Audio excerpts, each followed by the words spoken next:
ભજન મહિમા એ પ્રથમ તો આપણે ગુરુના દરબારમાં મળ્યા છીએ તો સૌએ સંતોએ ગુરુના મહિમાને ખૂબ ખૂબ વર્ણવ્યો છે.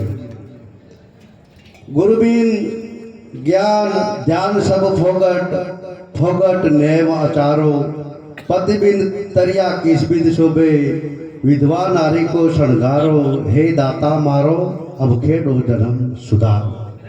હે ગુરુબિન કશું આ જીવનમાં મળી શકે એવું છે અને કદાચ આ મનુષ્ય અવતાર જે મળી ગયો છે એને આપણે આત્મની ઓળખ કરી ભજન, બાપુ હમણાં કહેતા હતા ભજન મેળવવું હોય તો સદગુરુ શરણ સિવાય મળી શકે એવું છે નહીં. એટલે સંતો મહંતો સૌએ ગુરુના મહિમાને ખૂબ વર્ણવ્યો છે.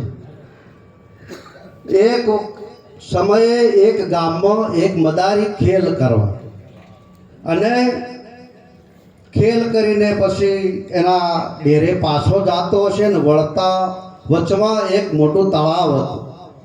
તળાવના કિનારે કિનારે ચાલ્યો જતો હતો અને તળાવની અંદર એને એક બગલાને ઊભેલો જોયો. બગલો ધ્યાન મુદ્રામાં એક પગે ઊભો હોય, એક ધ્યાનથી એક પગ ઊંચો હોય, એક પગ પાણીમાં હોય, એક સ્થિર ઊભો હોય. એટલે પેલા મદારીની નજર પેલા બગલા ઉપર પડી. એટલે એને જે કહો કોઈ ધ્યાન ધરે છે કે શું પક્ષી થઈને હે ભગવાનનું ભજન કરે છે કે શું.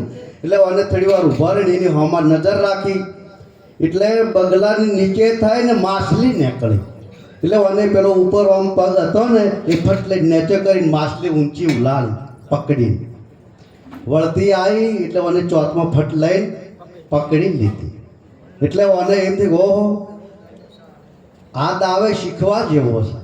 કદાચ હું આ દાવ શીખી જાઉં અને પછી જો આ દાવ કરું તો આ તો બહુ અમૂલ્ય દાવ કે હે. અને ઘેર જઈને એક લાકડાનો લોબો આટલો ટુકડો લીધો.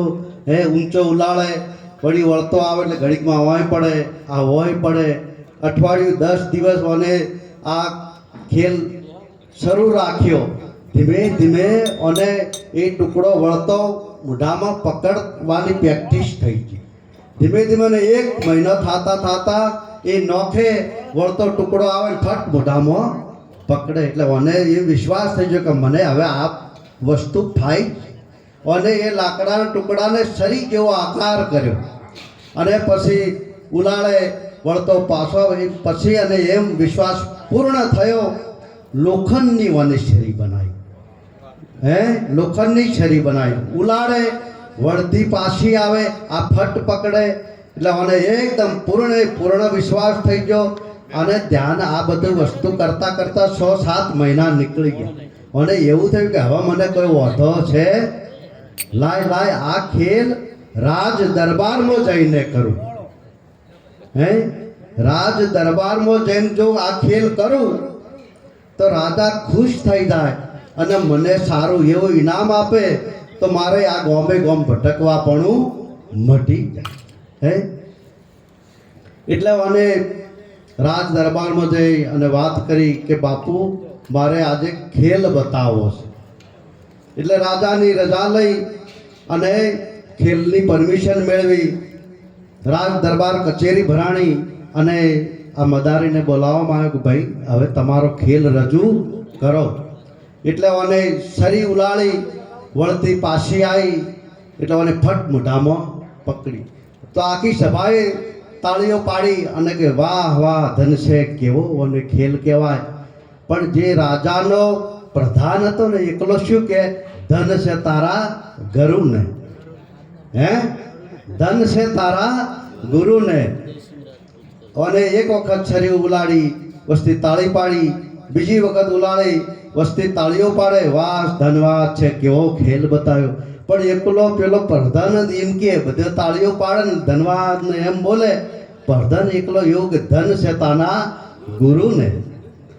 એટલે પેલો 2-3 વખત વાદીઓ અભળી ગયો ને એટલે પછી પ્રધાન વાદીને પૂછ્યું કે ભાઈ તારે ગુરુ કોણ છે. એટલે કે બાપા અમારે વળી ગુરુ કોણ હોય, અમે તો આ બધું હાથે શીખ્યા. હે અમે તો હાથે શીખી ગયા. એટલે કદાચ થોડું ઘણું કોઈ ગુરુ મહારાજના આશીર્વાદથી કંઈ પ્રાપ્ત થયું હોય, એમનામાં થઈ ગયું હોય, હે તો એ ધ્યાન કે સબ ફોગટ કીધું સંતોએ. કેમ કે કદાચ એવું થોડું ઘણું જ્ઞાન થઈ ગયું હોય ગુરુ વગરનું, તો અભિમાન અહંકાર આવી જાય. અને સંતોએ એમ પણ કીધું કે લેને કો હરિનામ હે, દેને કો અન્નદાન, તરને કો આધીનતા અને બુડને કો અભિમાન. અભિમાન આવી જાય તો એ જ્ઞાન એ કંઈ પલ્લે પડતું નથી અને ઉપરથી ડૂબાડી દે. હે એટલે પેલા પ્રધાને કીધું આ વાતીને કે ભાઈ તારા ગુરુ કોણ? કે બાપુ અમારે તો કોઈ ગુરુ છે? અરે કે ગુરુ હોય વગર રહે જ નહીં, ગુરુ વગર કોઈ વસ્તુ આવડે એવી છે જ નહીં. તારે ગુરુ છે જ. પેલો કે બાપુ મારે કોઈ ગુરુ નથી. કે તાણ હવે શરીર ઉલાડ. હે હવે જા તારે ગુરુ, કે મારે કોઈ ગુરુ નથી એવું કહી અને શરીર ઉલાડ. હે અને શરીર ઉલાડી વળતી શરીર આવી, આ મોઢું ખોલી લે હતું કે હુંહરી ગાલને હોલ પાડી દીધો. હે અને લોહી લોહી થઈ ગયો, લોહી બંધ થાય નહીં. એટલે પેલો પ્રધાન હતો એને કીધું કે હવે તારા ગુરુનું નામ લે તો આ લોહી બંધ થશે, ને કંઈ નહીં થાય.